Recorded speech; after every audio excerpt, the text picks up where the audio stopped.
We're going to talk some cricket now, and India winning the third and final ODI against the West Indies. The visitors posted 225 for 3 in 36 overs after winning the toss before rain forced an early end to the innings. Player of the match Shubman Gill stroked an unbeaten 98, while stand-in skipper Shikhar Dhawan contributed 58. Hayden Walsh Jr. was the best West Indies bowler with 2 for 57.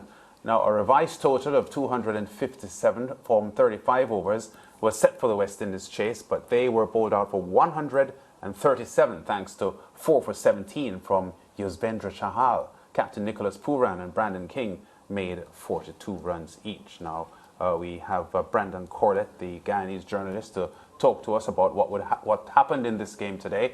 A rain interruption which caused a revised target for the West Indies, but a pretty feeble attempt, Brandon, at the West Indies run chase. Definitely the batting faltered in the third and final one international. Something that most of us would have expected from the West Indies. You know, the collective batting effort, it wasn't there. We saw Shea Hope, the scoreboard pressure may have gotten to him. Nicholas Pooran playing a cameo of an innings, as well as Brandon King scoring 42. But then the collective performance from the batting group, it was not there.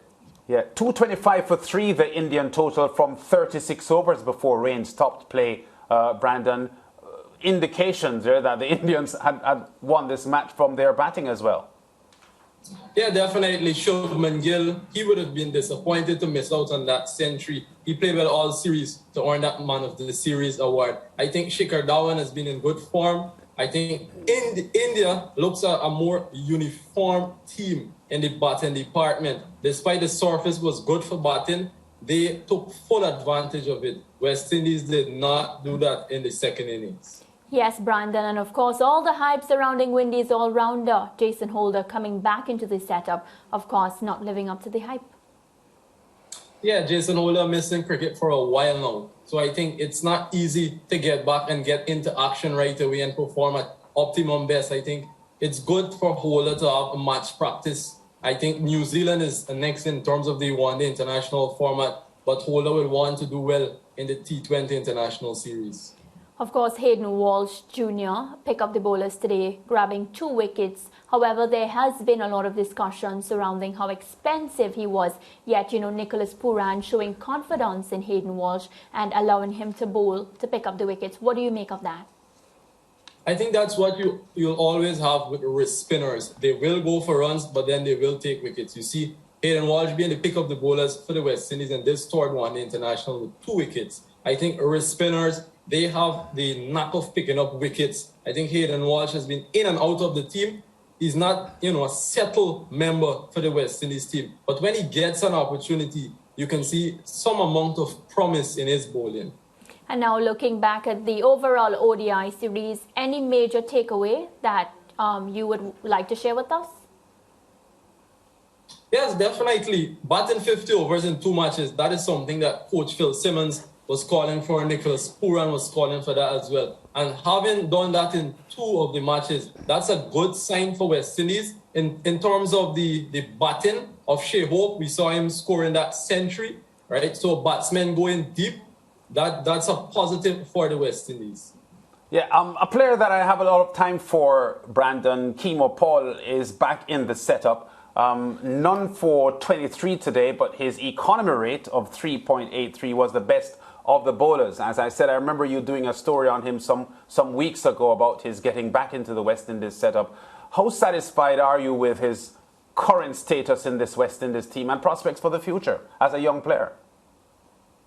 Keemo Paul is quite an unlucky cricketer in terms of fitness, and now he was ruled out for COVID-19, recently a hamstring injury. I think he's a very hard-working player, one for the future. I actually saw him for a stand in Trinidad and Tobago in that regional 4-day tournament, and he was exceptional. He bowled extremely long spells, and he was very hungry to get back into the maroon colors. I think with time being in the maroon setup, he can only get better, and we know time is on Keemo Paul's side, right? He's an all-rounder. He's good with the bat, and he's a very good prospect with the ball, especially in the dead overs aspect. Yeah, only 24 years old, Keemo Paul. A lot has been said in the past couple of days, Brandon, about Shimron Hetmyer passing a fitness test, and apparently setting himself up for some T20s here, which actually start on Friday. And Rohit Sharma is back to lead this Indian team with what looks to be a stronger white ball, well, T20 setup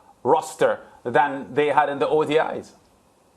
Definitely. I think India will come all guns blazing. We know the T20 World Cup is just around the corner. So all these guys will want to put their hands up for selection. Shimron Hetmyer, it's good to have him back passing that fitness test. On his social media, I saw him posting. He made 41 in the yo-yo test, so that's really good because I would have witnessed these guys firsthand again at these fitness assessments. And that's good to see improvements. Now it's time to play the cricket and score runs for the West Indies. I'm very happy, and you know the entire Caribbean is looking forward to see Hetmyer back in maroon colours. Yeah, can you put that score into perspective for us, Brandon? You said he scored 41 on the yo-yo test. What did he score before? He scored less than 41. I think it's around 40 odd. I hear. So how much do you think he will have this West Indies batting roster, Brandon? Because the batting needs a lot of help, and I'm not sure Shimron can do it on his own.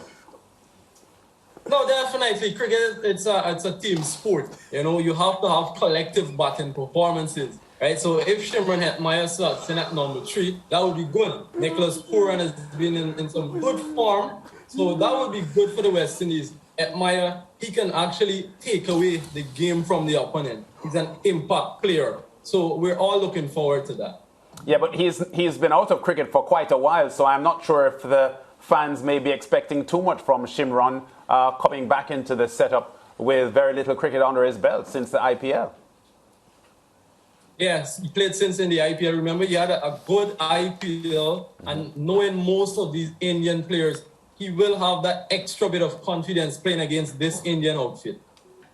Yeah, so how do you think the T20 series will go, Brandon? Because we've just established that this Indian roster is going to be pretty strong with their captain Rohit Sharma back in the setup, and the West Indies will face no easy task here against the Indians. When you look at the T20 format, West Indies is a very unpredictable team. They can be the best team in the world on a given day. Consistency has been the problem, but I think West Indies will perform better in this T20 International Series. 5 matches, I'm calling that 3-2. For who? 3-2 India. Okay, all right, you've given the West Indies 2 wins. Brandon, thanks for talking to us. We'll talk in the coming week, I'm sure. All right, thanks for having me. Yeah, and George, you seem pretty amused there during that interview with Brandon Corlette. Yeah. Happy to see you laughing during a West Indies segment. That's good. Did you have something to say about Shimron Hetmyer, George? No. On that note, All comments reserved. we go to break. Break time, team.